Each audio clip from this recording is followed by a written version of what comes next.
Greetings and salutations. Welcome back to Colin's Last Stand Side Quest YouTube channel. My name is Colin Moriarty. I'm here playing Ninja Gaiden on NES today. As you may or may not know, if you follow me on Patreon or support me on Patreon, follow me on various social media, especially Twitter and Facebook, you'll know that I am going away in December. As you're seeing this, I'm likely on vacation seeing my family. I'll be gone for about almost 2 weeks. And during that time, I'm simply not going to be able to produce proper episodes of Side Quest, and proper episodes of Side Quest don't come out every week anyway. It's really a time sink, and so I'm able to do between 2 and 4 a month, but I think I'm only going to be able to do about 1 in December, and it's going to happen in late December, and that's due to my travel schedule. Now, I often supplement Side Quest episodes with random Let's Plays, and I wanted to make sure to do that in December while I was gone, so you guys didn't think I was, had just disappeared off the face of the planet. And so I wanted to do a few Nintendo Let's Plays to celebrate their new, I don't know, YouTube policies that kind of let their footage be used a little bit more easily. But then I realized, well, there's some third-party games that I'd like to show too, and I'm playing here Ninja Gaiden, which is a Tecmo game from the late 80s, and I'm playing it on my NES Classic, although you can play on your NES, you can play, if you have the very rare Ninja Gaiden trilogy on SNES, you can play on Virtual Console. There's a bunch of different ways to play it, and this NES version is technically a port. Some people like it, some people don't, of the arcade original, and in reality, Ninja Gaiden appeared on a bunch of different platforms, so you can find it as you go. But I wanted to show it to you because it's something I really enjoy. I haven't played through it extensively in a long time. I don't think I've even beaten it since I was in college, and I'm 34 years old now, so it's been a while since I've been in college. So I wanted to just play it. We'll see how far we can get through it. And I wanted to just show you why this is one of my very favorite games on NES and just kind of celebrate it, especially because I received this game around this time of year from my brother Dagan, who's the co-host of my Nostalgia and Retro podcast, Knockback. And so it's just a fun game to kind of play through and enjoy. And, one of the great things about this game, one of the seminal things about Ninja Gaiden that you guys need to know about are these cutscenes. These cutscenes were way ahead of their time. Games just didn't have this level of storytelling at this time. And it's not just a cutscene that happens in the beginning of the game. I kind of skipped over the beginning cutscene, but the cutscenes happen in between every stage pretty much. So there's a lot of storytelling. There's a lot of exposition, and it kind of explains what's going on in the game. You just didn't see things like this in the late 80s. I think that's one of the things, along with its amazing gameplay, that makes Ninja Gaiden so special. So as we watch these cutscenes, keep that in mind because, yeah, we're in 2018 today. You might be watching this in 2019 or even beyond that. But put yourself back in 1988, 1989, 1990 when people were playing not only this Ninja Gaiden game, but the entire Ninja Gaiden trilogy as we moved into the early 90s. It was really a remarkable thing. But at the core of the game, regardless of these cutscenes, regardless of the impressive graphics and these epic graphics, by the way, that used to scare the crap out of me when I was a kid, that statue. And so, regardless of that, the gameplay is just so on point and so pivotal and so key to the experience. And it's just one of the great feeling games up there with Mario and Mega Man and Castlevania and the other classics on the NES. So once we get through the cutscene, we'll move into the second stage and we'll keep going. I don't think I'm going to beat it or get anywhere close to beating it. We'll see how far I can get without getting a game over. That might be very quick, might not be very quick, and then we'll go from there. But I wanted to show it off to you. It just felt like, since my NES Classic was plugged in, since I was doing Let's Plays, I figured that I would just jump to this one because it made sense for me to do so. And by the way, I appreciate the very kind words that a lot of you have been expressing about the random Let's Plays I've been doing. One of the last Let's Plays I did was around Thanksgiving, where I played through my favorite game of all time, Mega Man 3, and just tried to express appreciation and thanks to the things that are going well in my life and the people that have been really, pivotal in allowing me to succeed and allowing me to find professional and personal happiness. And so, I want to remain in that grateful space as well. So as snarky as we sometimes get in video games, or often get in video games, and as snarky as I sometimes get on my podcasts or in my side quest videos, I want to not remain in that space. I want to be fun and informative and entertaining in these Let's Plays without getting into the negative, because we just focus too much on that. So one of the major things you'll notice in Ninja Gaiden, if you're an astute gamer, if you're an experienced gamer like I am, and I know a lot of you guys out there are, one of the things you'll notice is that this game has incredible similarities to Konami's Castlevania series. And that's maybe a coincidence, maybe not, but it's blatant. And I don't mind it. I love Castlevania, as you guys know, but the similarities are obvious, from the sub-weapons to how you acquire sub-weapon energy from these candle-like things, the energy gauges in the top right part of the screen, the way you use sub-weapons by hitting up and attack. A lot of similarities there, and I think shamelessly so. But in a lot of ways, while I think Castlevania is probably the better franchise, I think Ninja Gaiden plays better. And that's maybe an important thing to keep in mind as we move forward. It's certainly quicker. It's certainly more arcadey. And it's certainly, I would say, more unforgiving. I think Ninja Gaiden, especially as you go on in the series, just becomes harder and harder, almost heinously so. While Castlevania is a little more manageable, I think you can beat the original Castlevania in about 20 minutes, so it's not, you know, the end of the world. It's not the biggest deal. But there are some things worth noting there as well. So we're moving forward. You got to keep moving here.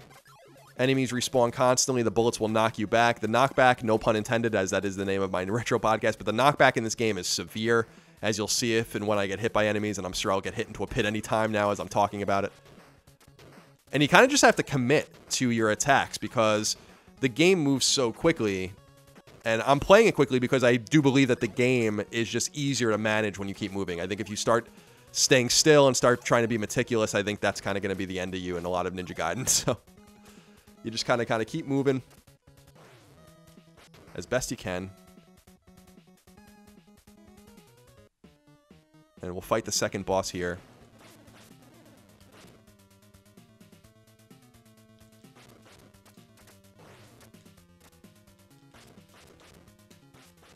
The first bosses are really simple, but they don't get so simple towards the end. So that's the second boss down. You can I love keeping moving and seeing where the game will freeze you. If it can freeze you in a cool little jump animation. There we go. Some things just don't change from when you're a kid. So another cutscene that we can enjoy here together. The music's so good. The animations are so good. I don't know. This is one of those games that really does hold up. It really does hold up in every way. And the entire trilogy is just fantastic. Oh my god. Walter Smith. We called him Ryu Hayabusa when I was a kid, and we called the game Ninja Gaiden, by the way, when I was a kid. It's Ryu or Ru Hayabusa, I think, depending on how you want to say it. I think that's kind of the proper way. And Ninja Gaiden, I didn't start calling it that until I was older. It's funny, in those analog days, in those magazine days, when you would just talk about games with kids in the, you know, at recess, in the playground, or on your bus, or whatever, in your class, we had no idea how to say anything. I remember that there was this one kid I lived around who swore up and down that Guile's name in Street Fighter 2 was Gully. You would call him Gully. And I knew the word Guile. I knew that that's how you said it. Guile's actually a word. It's not just a proper noun, not just a name. And so I knew he was wrong, but he insisted. And there was no real way to prove him wrong, I guess, at that time until, you know, the rise of the internet. But that was a long, long time ago. And so this brings us to a different place. It's that scary image again. I don't like this image. I don't like this image at all. But it's not like these aren't throwaway cutscenes. That's what's so funny about this. Like, they really take their time. They're really talking a lot. And this is, by the way, taking up a significant amount of space on the cartridge, too. These, you know, these cartridges don't hold a lot of space at all. I mean, even SNES games were holding, like, I think we just did a knockback episode on A Link to the Past, the Zelda game, and that was like 3 megabytes. I think this is like well below a half a megabyte. So every little piece of space matters so much. And they were willing to dedicate a lot of space to the story and to these cutscenes.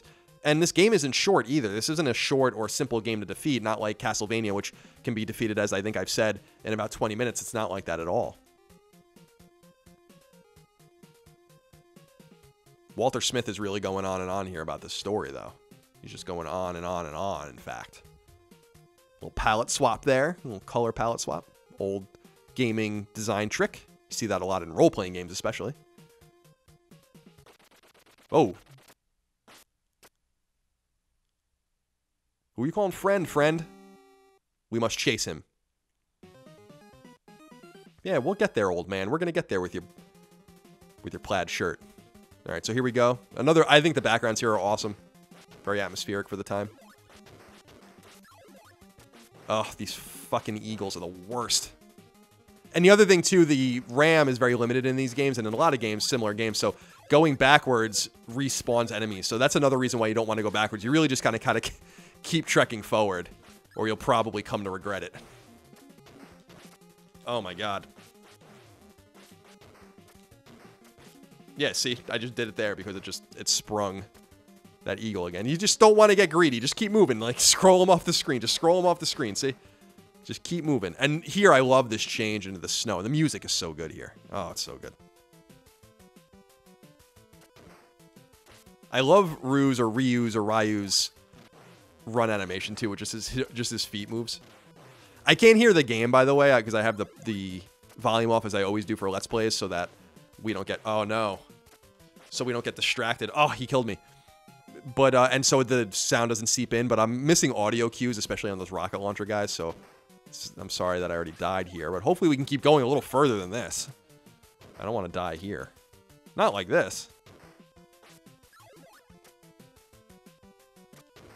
Again, just keep moving.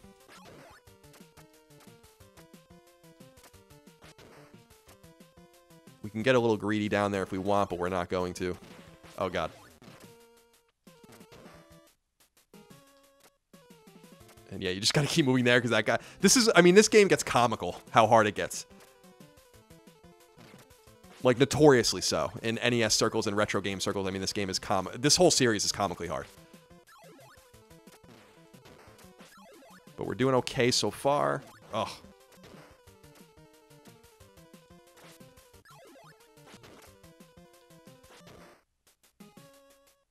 All right.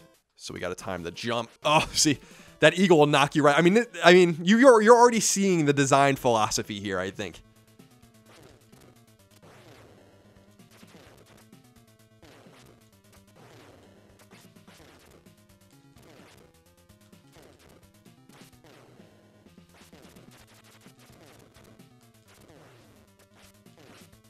And one more slash will do it, and that's the end of that strange creature bouncing back and forth. So we're making decent progress here as we move through Ninja Gaiden on NES. Again, NES Classic. More cutscene.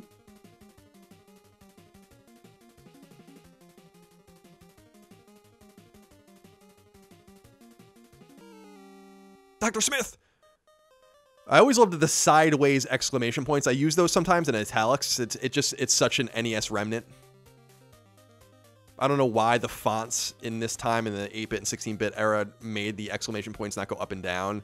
Maybe not to be confused with an I or something, I don't know. But they always go sideways, and they're often used in twos. Very weird. But I will say that the localization, if you can call it that at this time, the localization, the translation for this particular game, not bad compared to many games of the time. It seems like someone who actually spoke both Japanese and English effectively translated Ninja Gaiden. Again, a rarity for its time.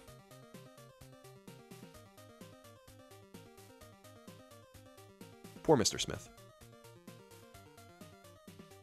The man is dead. I'm sorry, Dr. Smith. I didn't mean to disrespect his PhD or his MD. Uh-oh. He's hacking and slashing through fools, but he can't, the gun, as often as always is the case, it seems like, disables the ninja and his ability to do his work.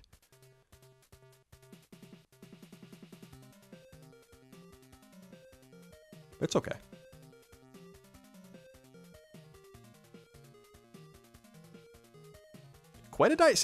Quite a dynamic story for the time. You're not a bad enough dude to save the president, perhaps, but still dealing with the CIA, dealing with these artifacts, dealing with things that are happening in both the States and in East Asia. A dead man named Dr. Smith, a daughter, Ryu's father. This guy's very matter-of-fact. Foster, a very matter-of-fact CIA agent.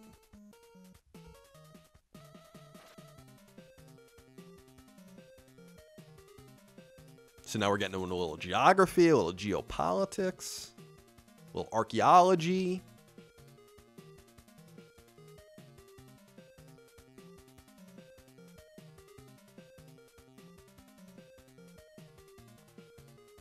I don't really understand why they're using quotes, though.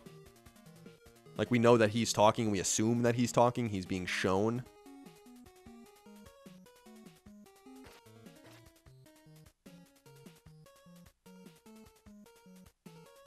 Guardia de Mew. Now, Jacchio, when I was a kid, really scared the shit out of me. There's this one specific image of him that is horrifying. Just horrifying. I don't know if we'll see it. I don't remember if it's here in another cutscene and if we'll live long enough to see it, but like nightmare-inducing for me as a child. Like, just totally nightmare-inducing as a young man. Way scarier than that image to me.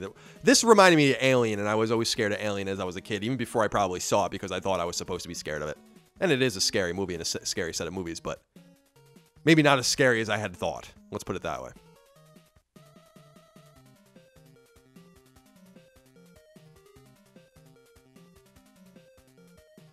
We get it, CIA agent Foster.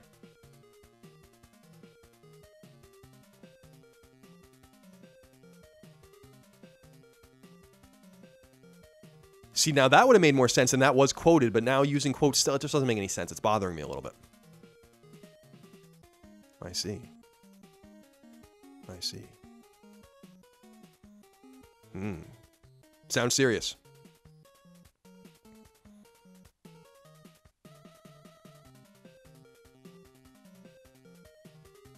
There's literally more exposition and more story in this than there are in like half of contemporary games. Like more than in a Call of Duty game.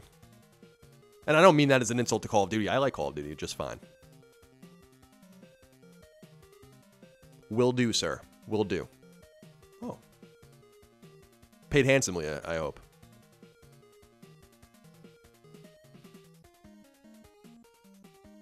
I like how he's just dressed as a ninja. Whoa. CIA's threatening to kill him. Pretty straight to the point, I would say. So we're being dropped into the Amazon now. On a prop airplane, apparently. CIA can't afford anything better than that. Surprisingly. Alright, this is where the game gets really hard. I don't know how much further we're going to be able to get. Because I'm just not good enough to play video games like I used to anymore. I was talking about that with someone recently that I'm pretty sure that I was better at video games when I was a kid. Oh my god. Oh my, see, it's already beginning. I'm pretty sure that when I was like, I don't know, 7, 10, I was better at these games than I am now. And again, we just got to keep moving, scrolling those guys off the screen. It's the best way to do it.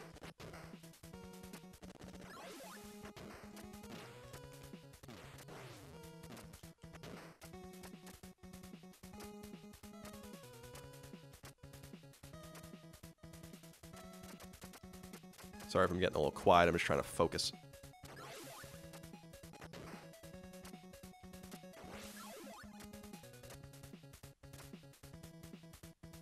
And we're climbing and we're climbing. Fucking goddamn birds. Alright. Oh my god, just leave me alone. Leave me be! I have no quarrel with you! This is cool as hell. I'm glad we got this far. I've always been a big fan of castles. Especially in video games like the really ornate and really unusual and impossible castles like you see in Castlevania. So cool. What a great shot, huh? What an awesome shot that is. Oh, it's so cool. So atmospheric. So good. Ninjas are so cool.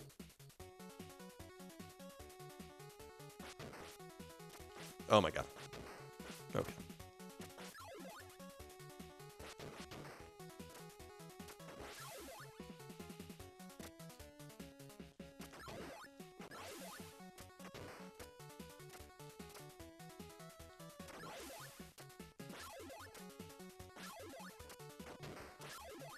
I don't know what the hell those things are supposed to be there.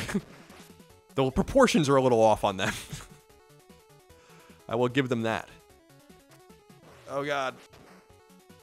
Keep moving. Yeah, you can just kind of fly past a lot of these guys. Oh god, it's getting heinous. Why do these birds have such a quarrel with me? I have no quarrel with you, sir.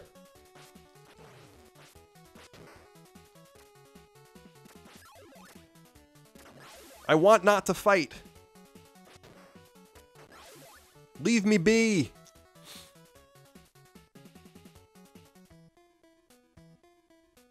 Okay. Whew. Not much of a breather, but a little bit of a breather.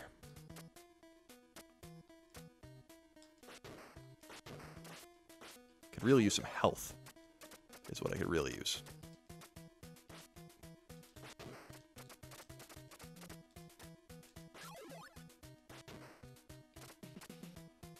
Scroll this guy off. Fuck. There we go.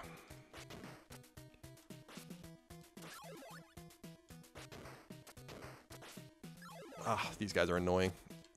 Alright. Keep going. That guy dropped in behind us, of course. As you can see, the design is very nefarious. Very nefarious. These guys are annoying as hell, too. The guys that do the spin kicks. And the guns. And yeah, that guy is just going to keep respawning endlessly.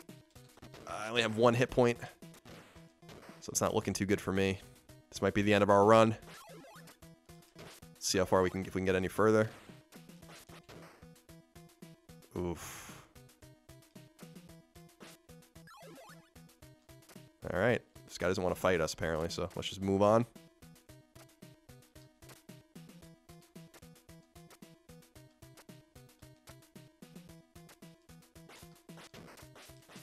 Man, I'm hanging on a thread here. It's always nerve-wracking playing like this. Alright, let's see. I don't know what this... Is this something I can use? Yeah, it is, actually. So we'll do that. The cool thing here, too, I'll show you this, is if you can avoid the Ninja Star, I guess this is not a good place to show you. If you can avoid the Ninja Star, it can potentially fly around you constantly, which is pretty convenient. This boss is beatable without getting hit. I don't know if I'm going to be able to do it.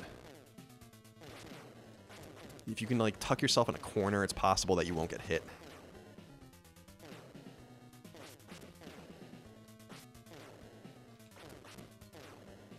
Let's see if we can get through. That would be sweet. Oh, you son of a gun. Well, I said we would get until the game over screen. There is the game over screen, but I hope you enjoyed this little playthrough, this little supplemental playthrough of Ninja Gaiden on NES. Again, I'm playing on NES Classic. You have lots of different options, including Virtual Console, to play the game yourself. Trying to supplement SideQuest's YouTube channel here in December, leading up to Christmas as I'm vacationing, so no time for proper SideQuest episodes, but I hope you enjoyed these Let's Plays nonetheless. I thank you so much for your support, whether you support me on Patreon or just support me on podcast feeds here on YouTube, etc. Thank you so much for your kindness, your love, your generosity. I wish you and yours a very happy, prosperous, and, I don't know, warm holiday season. I'll see you next time. Thank you so much. Goodbye.